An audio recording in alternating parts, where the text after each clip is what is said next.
gesture basically. So your hands on your heart, your right hand on your heart, and then you have this fist closed. The true meaning of it is I feel the heaviness in my heart. I have this heaviness in my heart where I am, but now I am prepared to heal that. Having a dream like, I want to be that person, or even asking like, what can I do now? Both requires some clarity around to work on. I am doing it, it's for everyone, just like Me Too movement or Green Revolution movement. Like, it all happened for a cause, and it's for mass of people. At the moment, what I see here is all these women are doing their best in their life, definitely, but everybody are isolated and scattered everywhere.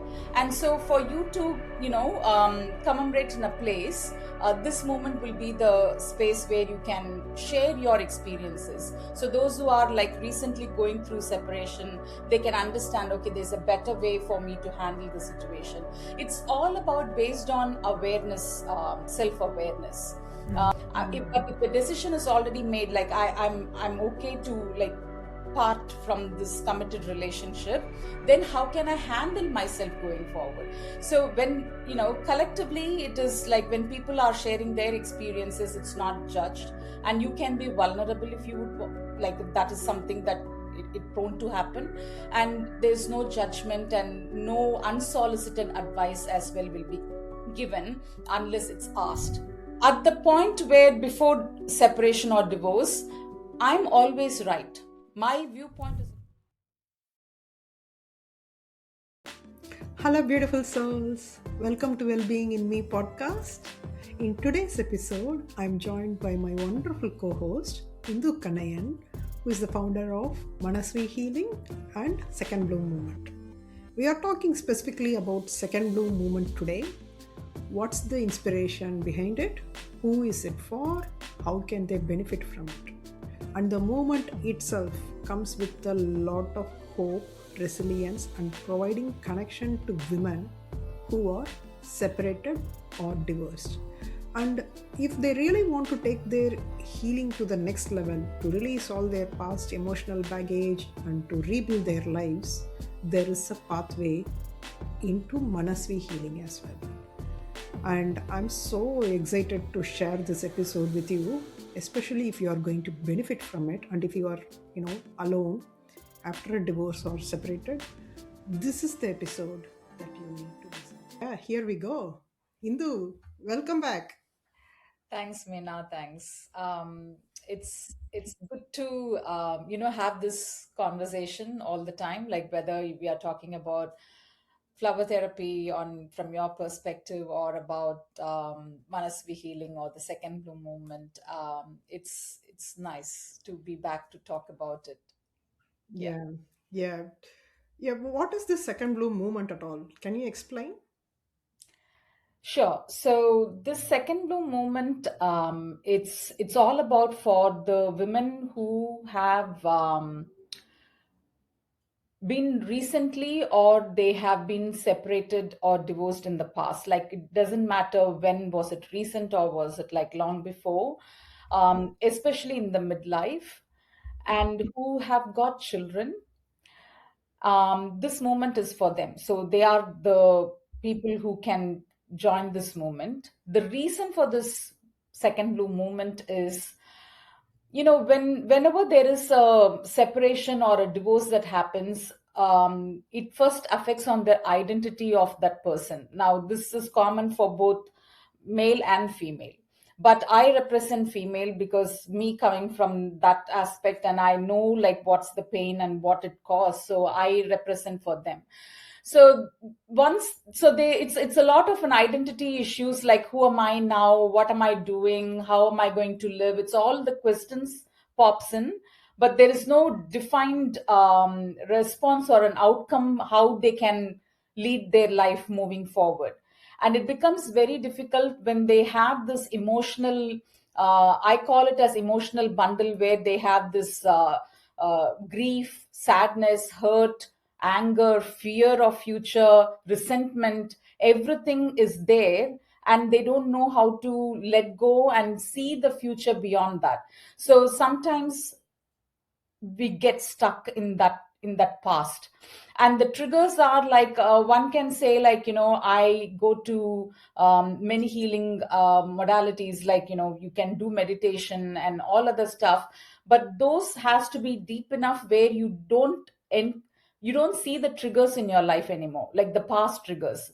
And if it is still in the surface level, or somewhere down the line you've got in your daily life where it's not allowing you to let go of the past and see the future and enjoy the journey of life, then second blue movement is a movement for those women where they can come in, because some of the communities, it's a taboo still, like, oh, you're divorced, or you're separated, and it becomes difficult for them to share what they are going through with other common friends where they are happily married, and they wouldn't be able to understand or relate. So this moment is for those women where they are holding those emotional baggages, not able to let go of that. Plus, they need to really find their own space to come and talk, like, even if you're not talking, just felt belonged, where you're not being asked any questions like, on what situation or what was your circumstance you came to this decision, because the decision has already been made by these women. No point in go and revisiting or inquiring. There's no interrogation or no judgment here, but they just come here, and they can seek modalities, like, not modalities, sorry, the healing aspects, like, because we are going to do something in the future for them as to how we can regularly touch base. But second blue movement is for them, so it's not like the first half of our life is, oh, it's gone this way, and what am I going to do the next. This second blue movement is a space where we give them not just a false hope, but there are women who have made their life really well, so you can inspire them, or you can talk to them. And this is for those women where they feel that, what's in my future? You have your own future, because you can write your own future. That's the hope, and that's the path the second blue movement takes them to. Yeah. Wow, amazing. I am so impressed by what you have put together and how you are bringing it all together. Because in an ideal world where nobody is judged, or when things don't work as they thought it would, there must be a system, like a community or someone to embrace them, to take them in and to say, you are not broken, you are whole as you are. Let's move forward in life. And that, if that is the hope, if we are looking at the hope that you are giving them there, I think this is going to be an amazing moment, going to go all around the world, and a lot of people are going to benefit from this. Yeah, I can already see this. Yeah, hopefully, yes. Because it's not a movement that I'm doing it. It's for everyone, just like Me Too movement or Green Revolution movement. Like, it all happened for a cause, and it's for mass of people. At the moment, what I see here is all these women are doing their best in their life. Definitely, but everybody are isolated and Mm, scattered everywhere. And so, for you to commemorate in a place, this moment will be the space where you can share your experiences. So those who are like recently going through separation, they can understand, okay, there's a better way for me to handle the situation. It's all about based on awareness, self-awareness. mm, Because I myself personally, I could see the change in me, like, before divorce, what was my self-awareness ratio and how is it now.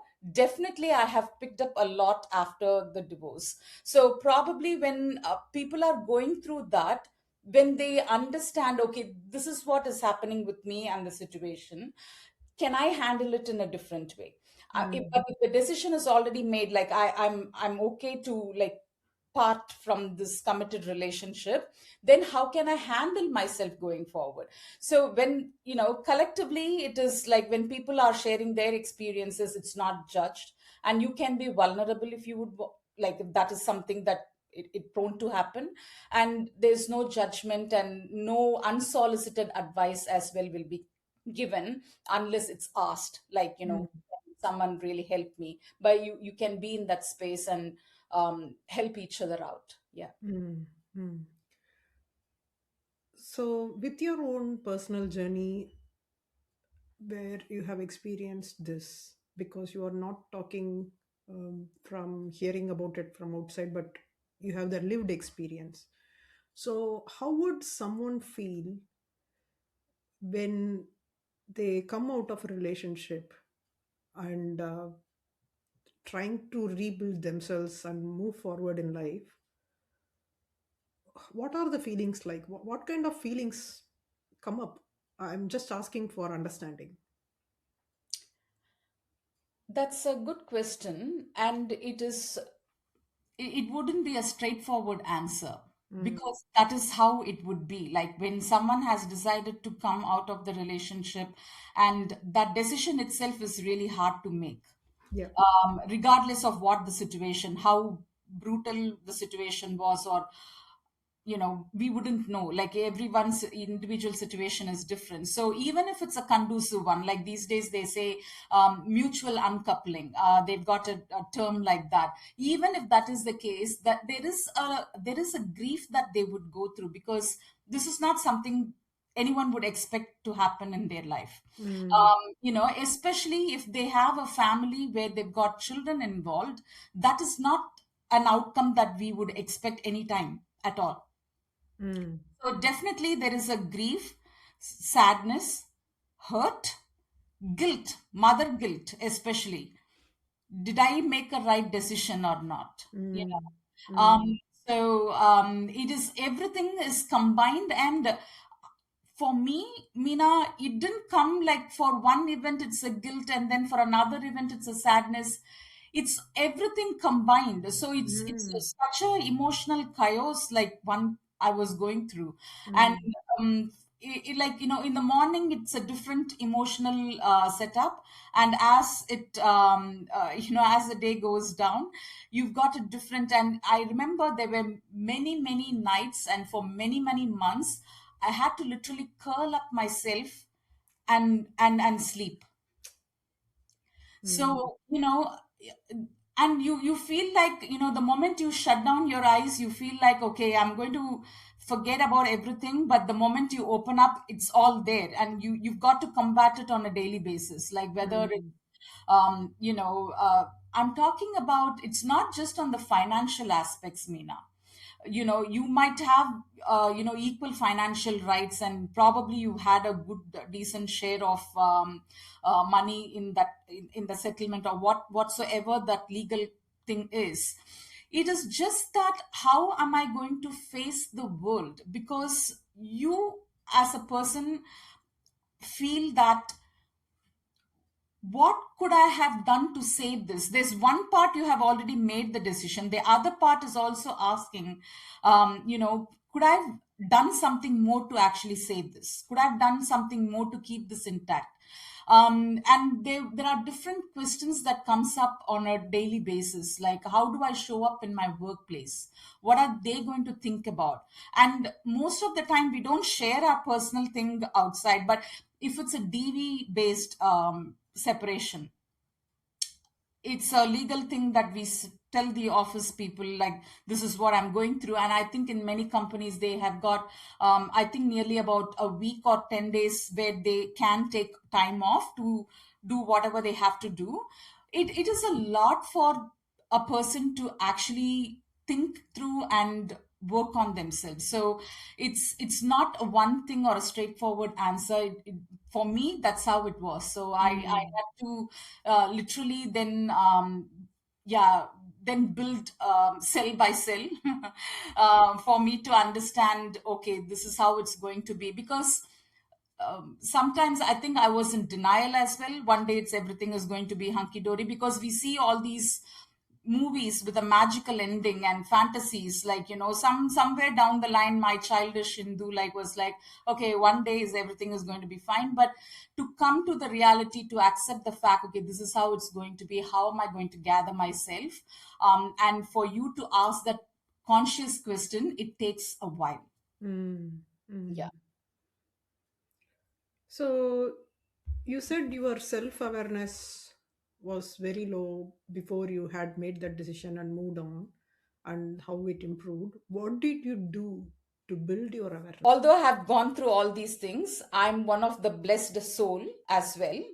The reason I'm saying that is because when I was going through this separation, the opportunity of me understanding about or learning about NLP, or life coaching and all these things, like it just happened for me. And through that, definitely, I understood like where I'm standing in the whole spectrum, where I'm standing. So um, it didn't happen overnight, and I would say my work is still in progress for the level of where I would want to see myself. But definitely moving from there, because at the point where before separation or divorce, I'm always right. My viewpoint is always right. That's the angle of approach I was approaching. Although there would be few consideration of what the other person is saying, but still for somewhere or the other, I will make ensure that I am right. Right, and I think it's a basic human tendency as well, but I was literally on that path. And thinking now, I feel like I wish I am more, I would have been more self-aware, like from where I'm operating from. Probably many things, I don't know whether I could have saved the marriage, but not to that extent of conflicts. Probably I could have avoided for my sanity and for everyone's sanity. But yeah, that's the example I could say. So it all started with the life coaching workshop that I went through, and then slowly I learned about NLP, and then I did my masters. And then meeting different people from there on, understanding what their journey has been through, and through their lived experience, and reading books, and it's as I said, it's a slow process. But having said that, over the period of 5 6 years now, I could see, and the challenges what other women are facing as well. So self-awareness is, I don't know whether it's natural for everyone, but definitely wasn't for me. I don't think it's natural for everyone. Even if you look at my life and how I have been through the marriage and in my you know uh, experiences so far, definitely wasn't there. Like always, yes, we are the ones who are always right. That mindset was there, and also not willing to see the other perspective. And it was all about who is winning. So it was more like that rather than trying to play as a team. Like you have to play together as a team, and that wasn't there in my marriage at all. And I also had to develop the self awareness a lot and work through it to um, to make it work. Otherwise, it was a lot of hard work and effort. And I think that's possible only if both the parties are willing to do that. If both parties are not willing to do that, yes, it's not. Yeah, it is not going to be effective. So you improved on your self awareness by investing more in your personal development and life coaching and all of that. But then, would there be some aspects of NLP and other areas which you have learned which will be feeding into the second blow movement? Absolutely, absolutely. Because the one of the best thing is,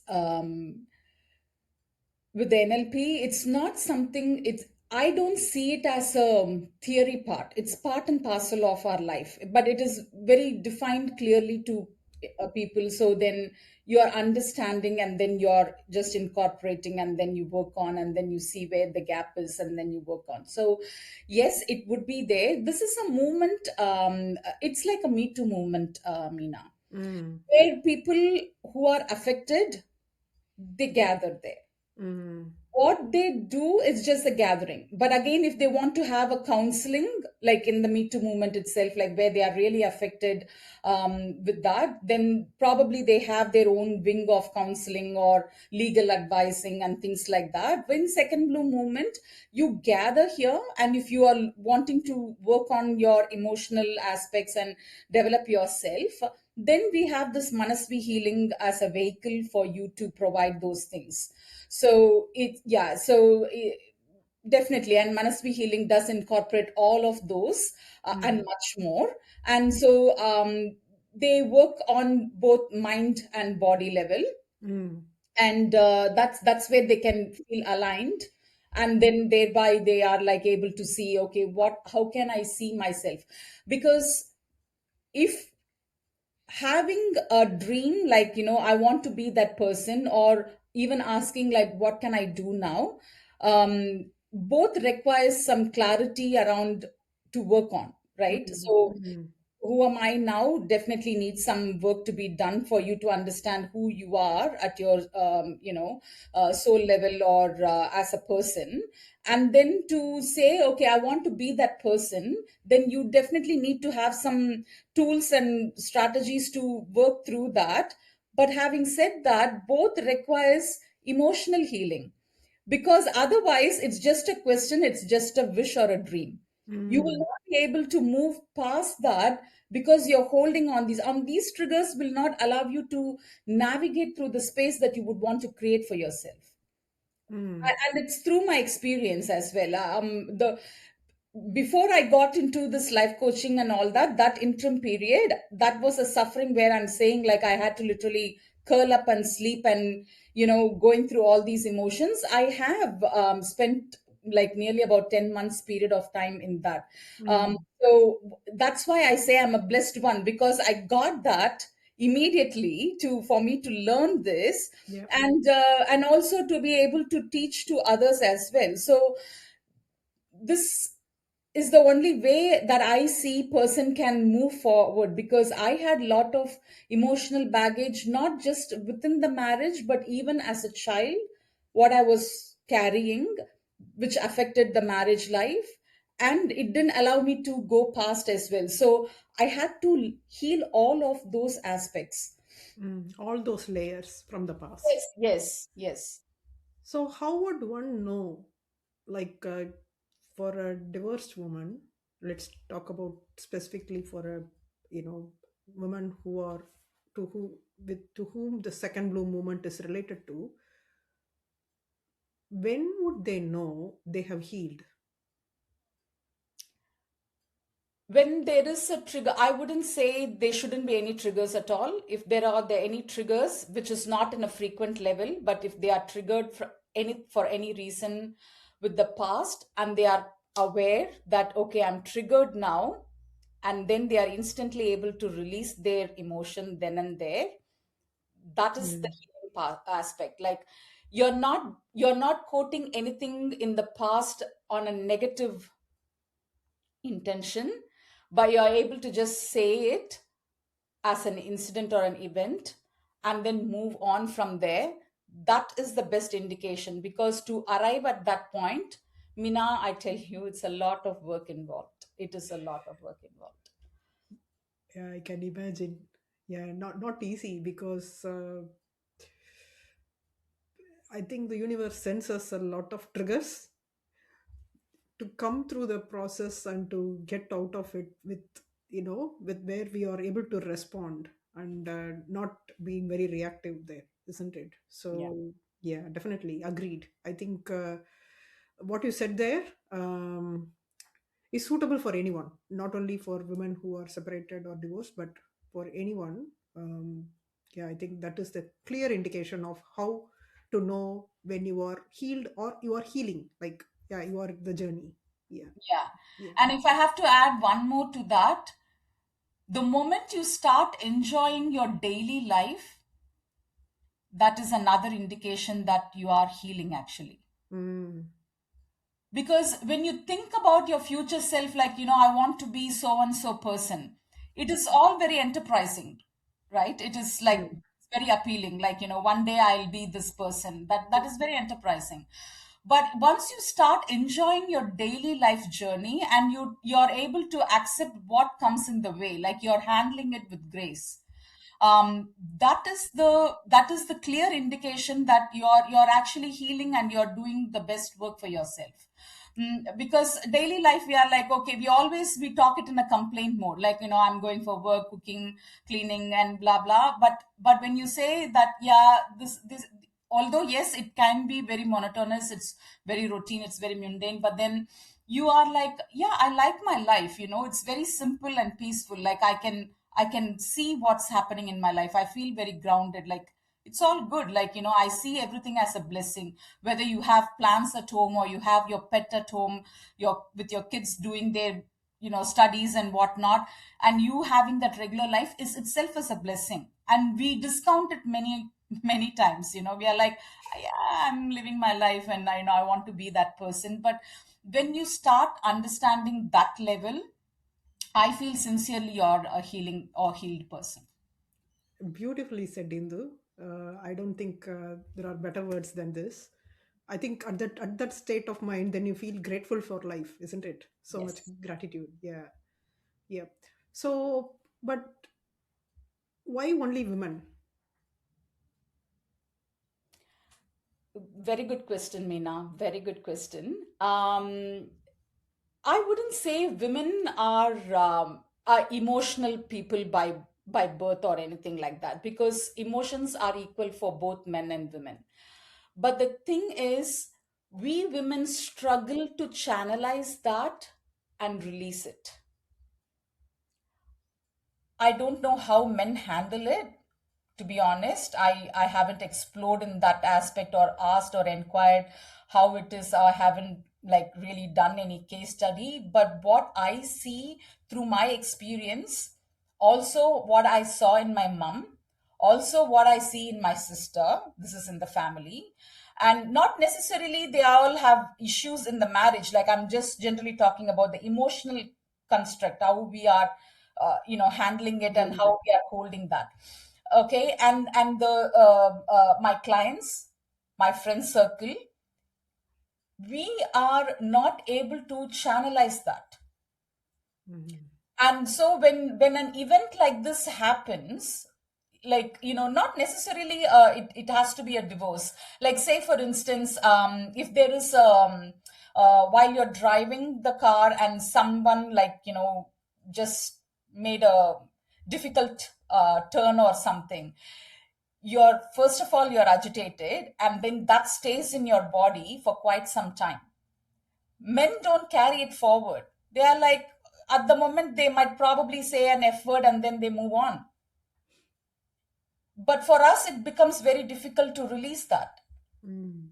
And so when an event like this, it's a calamity in your life, and it is very hard for you to hold all those things, and not knowing to how to release that. It takes a long while. It's not that they don't know to release it. It takes a long while because we haven't been taught or understood the art of how to release it, the emotions. That's True. why it's for women. Yeah. Amazing. So I know, when a family goes through separation and divorce, it's not only the women, but also the children get impacted. So, does the second blue movement extend help for them, or is it more about the women? Good question again. So yeah, as I think I specifically did mention about women with children. The reason I say that is because we talk about intergenerational trauma. Mm. This is one of the things that we can avoid or stop doing that, because I wouldn't say it's from the women. It is primarily the whoever the caregiver, the primary caregiver. When the child is with them and that caregiver is not able to regulate their emotions, and they're not, like, leading it from an elevated consciousness, children model everything. Okay, children model everything, so they pick it up from whatever they are seeing in their environment, and it is a silently we are passing that trauma to the to the next generation, to our own kids. It's not that we deliberately do it because we haven't learned how to process it. It gets transformed, and that is a natural process. That's what happens in a closed environment. And so the child will not know that they have absorbed it. It will only show up in the life as their life progress. So it's like, okay, now we are focusing on that rather than focusing on the main root cause. It is not like only the when we say child, it is regardless of the age group, Meena. um, like even if you're having an adult child 18 plus, they still get this uh, Impacted. impacted. Yes, this chain continues. So which is why it is important, regardless of what age it is. One has to heal in this lifetime. It's not that, okay, I'm so and so age, like I'm 40 plus, I'm 50 plus, I'm 60 plus, now what, I have led my most of my life. No, healing is not an option, it's a must. It is for you, and it is for the next generation. And if I have to say this, when I was going through the emotional challenges and all of that, my son was going through his piece of emotional thing as well, but I was not able to focus and concentrate on him because I was trying to find my foot, you know, Your how, feet too. yeah, On the to land, yeah. hold on to understand what is happening. So he was going through his own cycle of all this emotional ups and downs. And when I got this opportunity to learn and heal myself, because when you are when there is burning fire, and when you pour water, it just absorbs readily, like, that's how I was. Like, as soon as I got into this, I was like, okay, let me apply it to myself. So I was really working on it, and the more he saw me doing it, and it was during COVID actually, so it was a lockdown period where we can't go out anywhere or anything. And he decided, because, and then one point I asked him, like, what's happening with you, are you ready to open up with me or not? But I think he felt a bit more, for two reasons. Because he was like, okay, I'm healing now, he doesn't want to overload me with whatever he's going through. And also I think he wanted to take his ownership as well. And so he then had this teleconference with the counseling thing, and then he worked on himself. And he told one of my friend, I saw mom working on herself, and then I decided to work on myself. And that is a very strong evidence, Meena. Like, when you work on yourself, and it is not just through my example, my personal experience, but I think they have mentioned it scientifically as well, how it is passed on from one person to the other. And because mostly women as mom, we are the caregivers, it passes on from us, and naturally we don't know how to process it. So it becomes a must that we work on the healing aspects. Mm. um yeah, regardless of what it is. Yeah. Definitely. And I can't agree more. I have met your son, and how he has turned out is a beautiful example of, why women should do the inner work and do the healing, so they become healed, and not just them, but also the next generation and the generations after. That cycle is broken, and they are, like they can bloom, like, yeah. So that's the best thing a mother can do for a child, to Yes. give them the environment in which they can bloom. Yeah. Yeah. Yeah. So, answering to your question, do we do anything for the children? Not specifically. We work on the women, but if needed, if the child would want to talk, then yes, we are open for that. Because on a different aspect, I work with the children, but in a different aspect to it. But yes, we can, and if they are like 18 plus, there's no harm for us to take them through the journey of healing as well. But yeah, definitely, but the whole idea of second blue movement is not only you heal the next generation as well. by working on yourself. That's the whole motto of the second bloom movement. Wonderful, wonderful. So, what is the second bloom movement structure like? So, let's say someone wants to join the movement. What should they do? Um, well, I haven't actually got a very clear logistics with this, but having said that, if anyone knows, they can contact me through any social handles like Facebook or Instagram, and they can just say I'm willing to join the movement. And once I know, your willingness, and then I just give you the access to the Facebook group where we have other people as well, and that community you can introduce yourself, and if you have any questions you can ask, and without any judgment, people will be willing to respond to your question, or you can just make friends if you feel safe. Again, everybody are women in that movement. There is so I think that's one aspect, and we are planning to do a weekly live session. So then any questions that you would want to ask, you can send it as a private thing, and that would be answered in the live calls.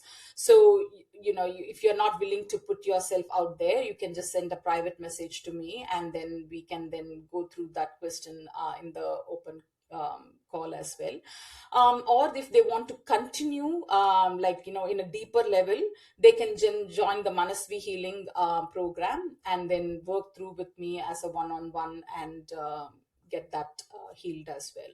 So basically this is for women, where they feel like, okay, we are not isolated, we have got our group. It's always that being resourceful is very important. So I think human resource is one of those things that at times we lack, especially after such a major event that happens in our life, and you can build it from there. Amazing. So, and is this a free movement to join? Movement is free to join, but if you want to come into the open call Q&A, then there is a little membership fee per month, where then you can access the calls and come and join and talk about all that. But yeah, movement is free. Like, there's no charge for that. Okay. And let's say someone has joined the movement and then they realize they are becoming more self aware and they are realizing, okay, I need to heal these blocks in me.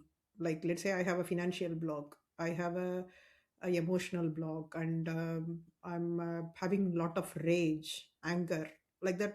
They, let's say, they identify their emotions.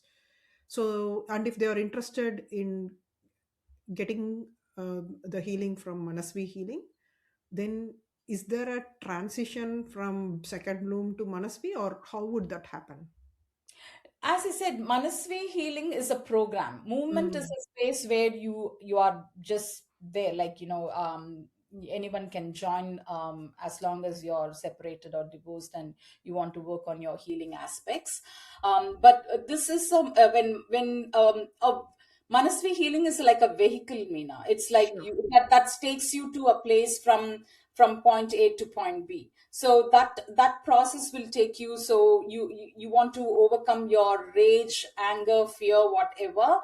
Yes, we will work on this through this Manasvi, because we have a unique framework which is trademarked as well, and through which we can go step by step process onto how to be more self-aware, how to release these emotions, and then how to build from there to the person that you would want to become. So yeah, so there is no transition as such. All you have to be is really willing and do the work for yourself, Mm, mm. and for your child as well. Yeah. Yeah, yeah. Um, so when we are talking about intergenerations and with the divorce rate, I think it is close to 50% in general across the world, without putting it specifically for a country. So, how do you envision the marriage process to be for the future generations? How do you think marriages should be embodied by anyone? Well, I think of marriage not for myself to, have a remarriage or anything, but it's definitely for these generations. My son is 25, and how is his future is going to pace out. And when I think about that, I think they are more, especially this generation. Like I'm just only seeing as I'm an observer. Like I haven't like seen anyone in a close contact, but what I see is there's a friendship there. There is a mutual respect given, and they understand each other's values, priorities, boundaries. They talk about all these things, before marriage, and so they are now really aware of what the other person is, and you know. They I what I see, Meena, it's very beautiful. They are accepting the other person with the flaws, because everybody will have their own flaws. No single human is perfect. Correct.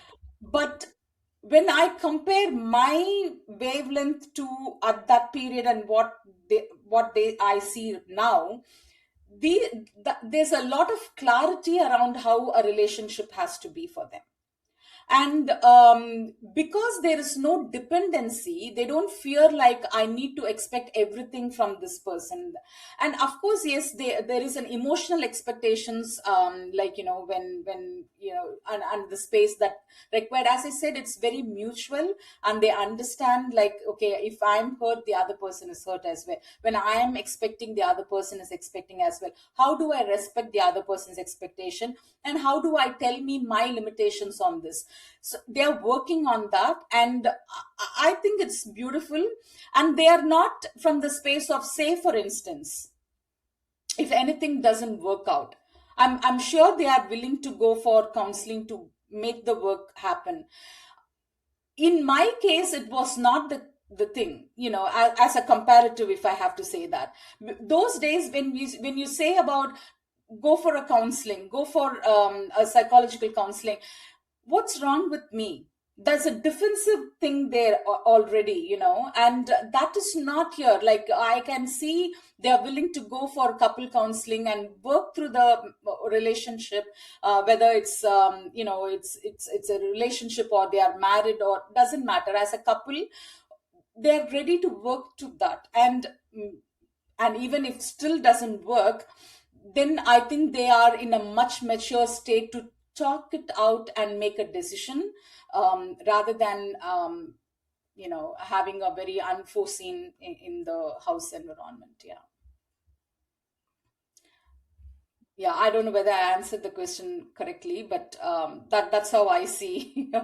No, uh, I think that's how I see it as well, because I have a son in a similar age and I can see the maturity and the awareness and how much they have, they are modeling us. I can see that. And not only us, but they are seeing around the world, and they are sometimes even my awakening has started with my son. I always say my son is my first guru because of the questions he has asked. I think the next generation, I have a lot of hope on the next generation, that they have a lot more clarity and wisdom. And when they are ready to do the inner work for themselves, and and also modeled by the parents and the society around them, I think they will handle it very well. Yeah. Yeah. Yeah.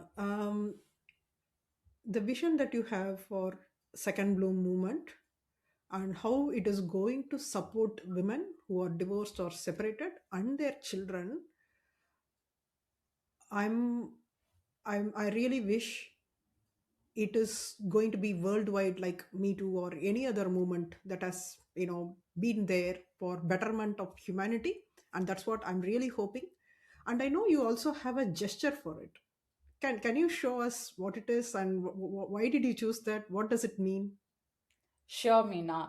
So this is the gesture basically. So your hands on your heart, your right hand on your heart, and then you have this fist closed.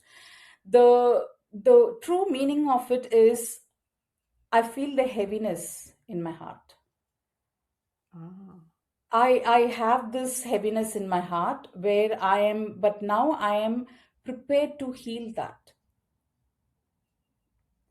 So A divorced woman may not be able to verbally say that, but this gesture would indicate any one of us who are in the movement that they are part of this movement, and all they are looking for, they are aware that this needs to be happened, and they are ready to start their healing journey.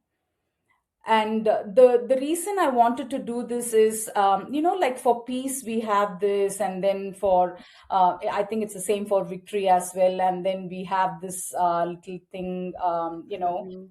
yeah, I love you, and all of that.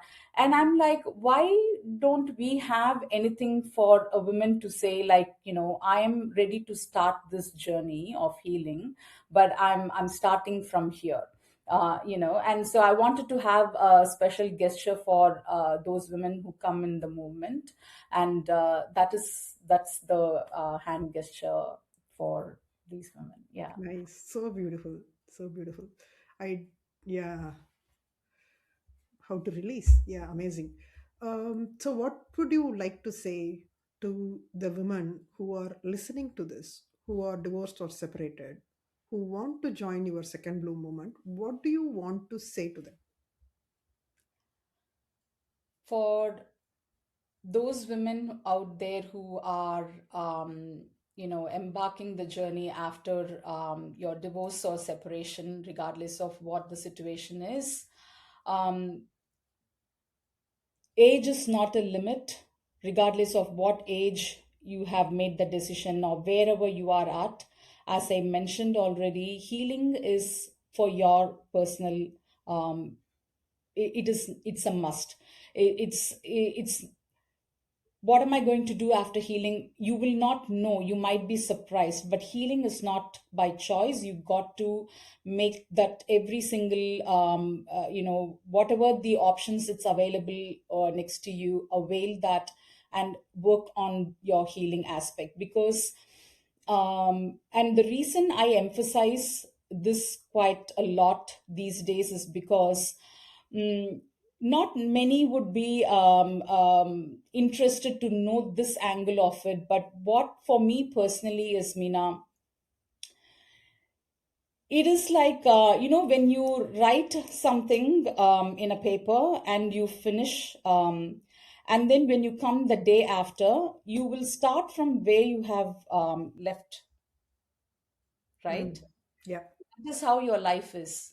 Wherever your life is going to in this journey, wherever you're working on yourself, where you finish your soul finishes here, in the next life you will start from there. Elevate yourself as much as you can in this lifetime. Mm.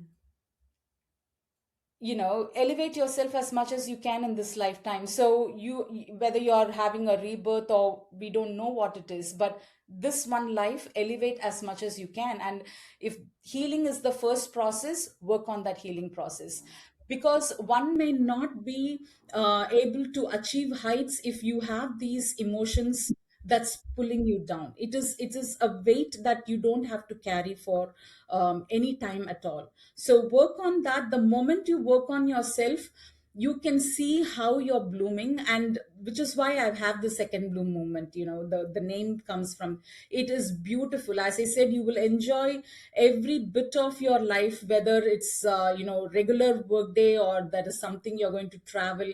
You will have nothing heavy that is in the chest, where it's like pressing you down. You will have that liberty to move around, and whatever you're thinking today, like, okay, I want to be that person, that may not be the vision. You will think even more better for yourself, because now we are thinking from a confined space.